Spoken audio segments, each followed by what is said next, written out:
Bonjour, nous sommes le mercredi 20 mai 2026 et le sujet est le fabricant américain de robots humanoïdes Figure AI qui fait travailler ses robots en continu dans un entrepôt de tri. La start-up américaine Figure AI a réalisé une démonstration très remarquée en mettant ses robots humanoïdes en travail dans un scénario réel de tri de colis en entrepôt.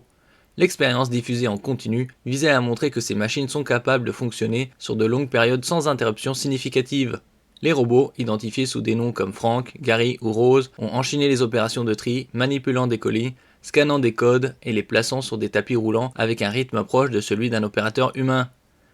Selon les données de la démonstration, ils ont pu fonctionner plus de 24 heures et traiter plus de 28 000 colis dans cet intervalle. N'oubliez pas de vous abonner pour plus de news sur le monde de la high-tech ainsi que les bons plans, également sur mon Twitter et en description sous toutes mes vidéos. Vous pouvez les retrouver dans mes playlists et voir mes articles sur mon blog. Tous les liens seront en description. N'oubliez pas de mettre un j'aime, un commentaire, de partager, de cliquer sur les liens en dessous de mes vidéos pour soutenir la chaîne. Donc ici on va voir en direct.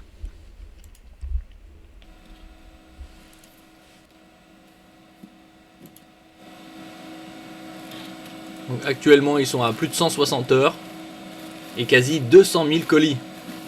Là c'est avec Jim.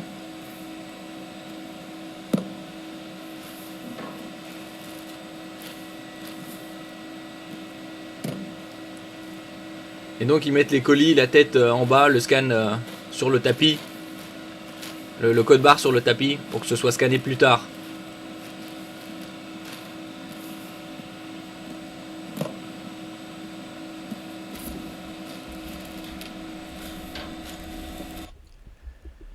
Une logistique automatisée pensée comme un environnement réel.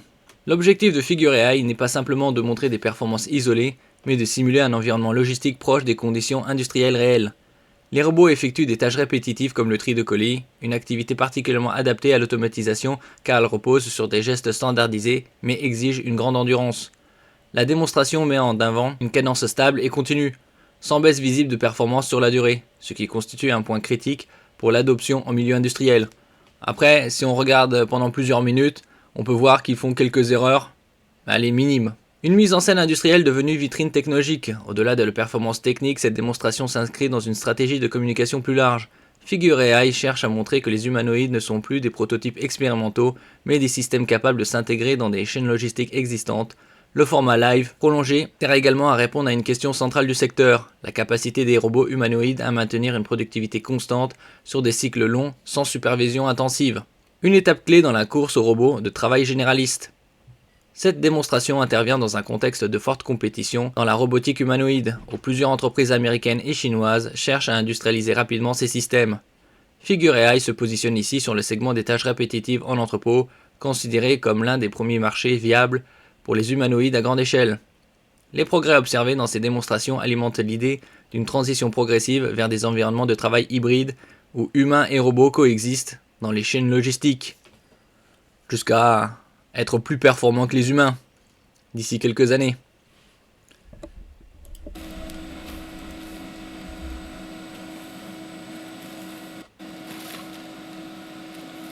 Donc là on se rapproche des 200 000 paquets traités en un peu plus de 160 heures. Heures, minutes, secondes.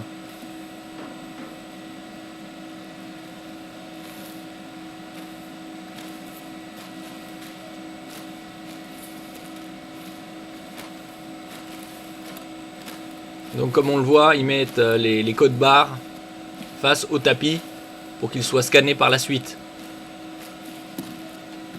Il y a différents paquets, des boîtes, des emballages souples.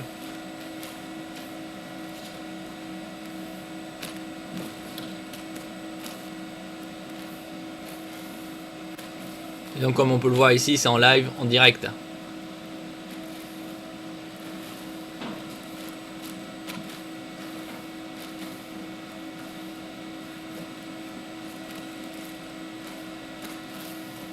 Donc on voit un taux de réussite aux alentours de plus de 90-99%. Il y a très peu d'erreurs.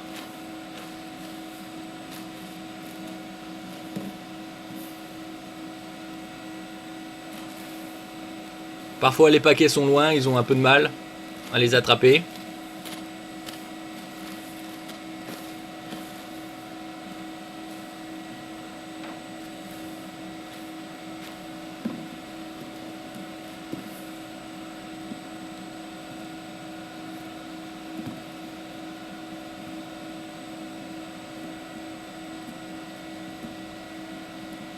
Là, on a vu une erreur.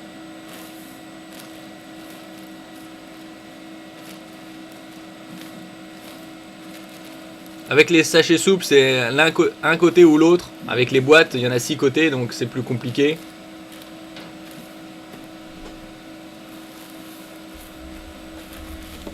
Merci pour votre écoute et à la prochaine.